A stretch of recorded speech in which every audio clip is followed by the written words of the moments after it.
guess when just to start the very disappointing result last night for the U.S. national team, 4-0, just your general reaction to the United States, not only in that game, but also having 0 points in the first two rounds of the Hex.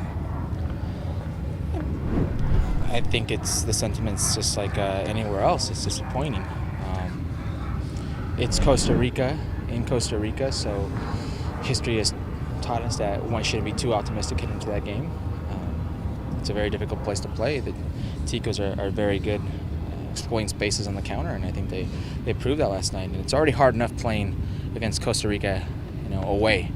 But when you play with lack of concentration and give up sloppy passes to the opposition, it just makes life even more difficult. I guess the only good thing out of this is you get those two games out of the way. I mean, Mexico at home, Mexico away, and Costa Rica away are your three hardest games, in the Hex. Not to say that anywhere else will be easier, but it's the reality of things. Those are the three hardest games. So now you got those out of the way. So in theory, nothing you can do about that anymore. So you just got to try to make the best of what comes next. As a coach, how difficult is it to manage the opponent, the players that are coming in different physical, mental mindset in qualifying? Ask a coach. I'm not. You've been around the block. Yeah, you know what? It's a difficult job.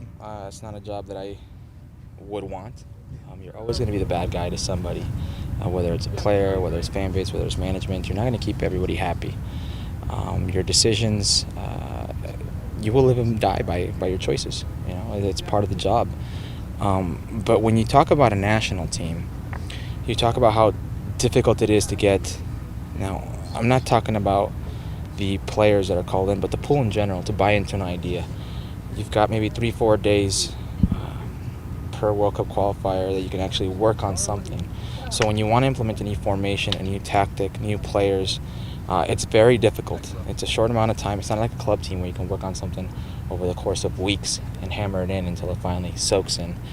So it's difficult from that aspect, but it comes with the territory as part of the job. I mean, there's no reason why these players are playing better for their club than they are for their country. Do you feel just overall kind of talent level, U.S., Mexico, Costa Rica, I mean, is it pretty the same, or is there a shift, or what's your take on that? And I'm really looking more in terms of how the feeder or the leagues feed into these players. The most talented team in the region is Mexico. Yeah, I think nobody will dispute that. Player per player, they've got a lot of talent across the board.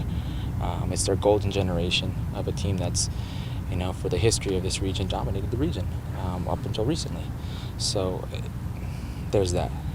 But this is arguably the deepest, most talented U.S. men's national team player pool that there's ever been, with more resources than ever before and more expectations. So there should be more expectations put on said team. MLS has been a feeder into U.S. men's national team for many years now, but now you're starting to see that trickle-down effect where it's feeding into Costa Rica, Panama, El Salvador, Guatemala. It's just not only enriching the U.S. men's national team, but enriching the rest of the region. Sort of switching gears, but you've been around the league for a little while. How was Chad Marshall sort of viewed around the league? What is sort of his reputation among the guys that have been around for a while and sort of know this league? One of the best defenders to ever play in the MLS. That's my personal opinion. I can't speak for anybody else. I don't try to speak for anybody else, but this is my personal opinion. If Chad would have played abroad anywhere else in the world, he would have been a national team mainstay because of that stigma.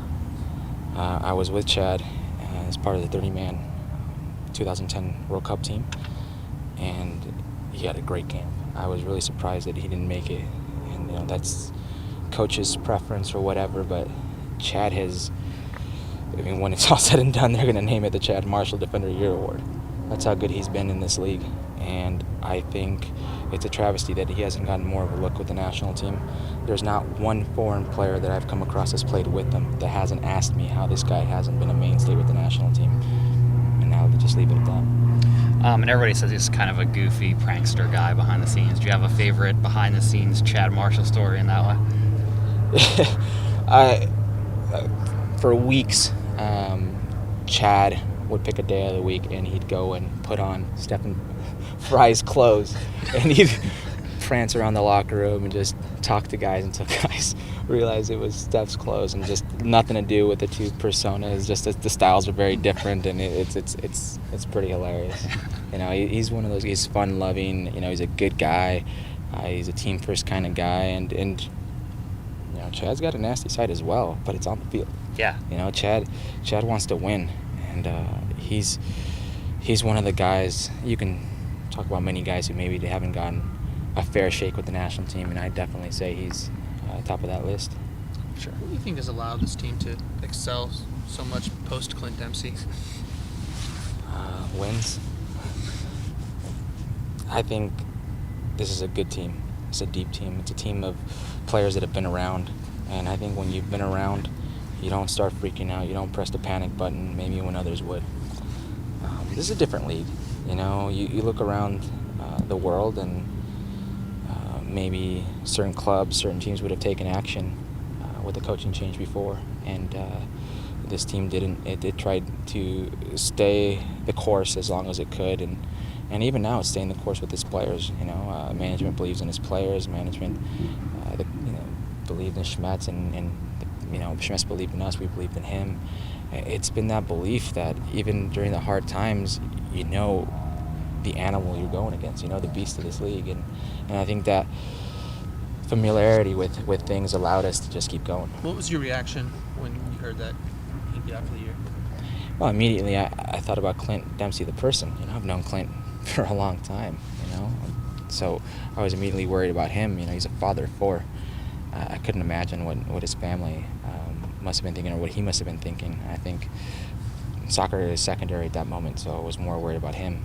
And then, you know, you get selfish and you start thinking about how that affects the team and how that affects your national team, because I'm a national team fan. I think there are natural reactions. You know, we miss him. The national team misses him. He's a very clutch player for both. There's a reason he's arguably the best player ever to put on a U.S. jersey. You know, for my money's worth, it's him and Landon. So, you know, anytime you're missing a player of that caliber anywhere, it's going to hurt.